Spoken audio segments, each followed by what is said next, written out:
Hello and welcome back once again to Infinite Jeff, the project, blah, blah, blah. Jeff, whatever. Page 446, here we go.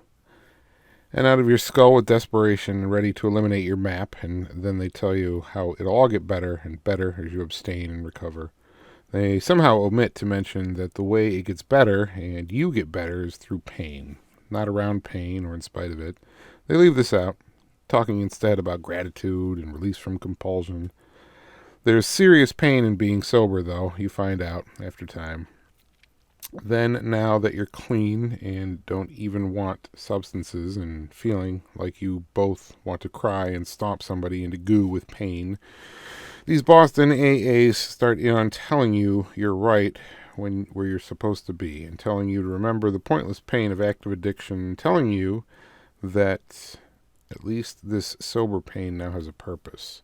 At least this pain means you're going somewhere, they say, instead of the repetitive gerbil wheel of addiction. They neglect to tell you that after the urge to get high magically vanishes and you've been substanceless for maybe 6 or 8 months, you'll begin to start to get in touch with why it was that you used substances in the first place. You'll start to feel why it was you got dependent on what was, when you get right down to it, an aesthetic.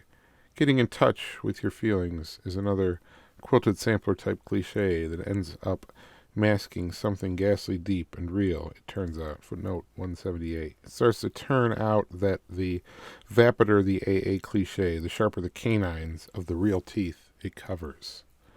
Near the end of his Ennet residency, at like 8 months clean and more or less free of any chemical compulsion, going to the Shattuck every AM and working the steps and getting active and pounding out meetings like a madman, Don Gately started to remember things he would just as soon not have remembered. Actually, remembered, it's probably not the best word. It's more like he started to almost re-experience things that he'd barely even been there to experience in terms of emotionally in the first place. A lot of it was undramatic little shit, but still somehow painful. E.g., like when he was maybe 11, pretending to watch TV with his mother and pretending to listen to her PM nightly monologue, a litany of complaint and regret whose consonants got mushier and mushier. To the extent it's Gately's place to diagnose somebody else as an alcoholic, his mom was pretty definitely an alcoholic. She drank Stolichnaya vodka in front of the TV. They weren't cable ready for reasons of money. She drank little thin glasses with cut up bits of carrot and pepper that she'd drop into the vodka. Her maiden name was Gately.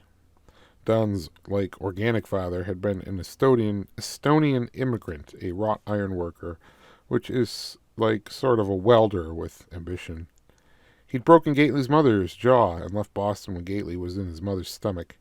Gately had no brothers or sisters. His mother was subsequently involved with a live-in lover, a former Navy MP, who used to beat her up on a regular schedule, hitting her in the vicinities between groin and breast so that nothing showed, a skill he'd picked up as a brig guard.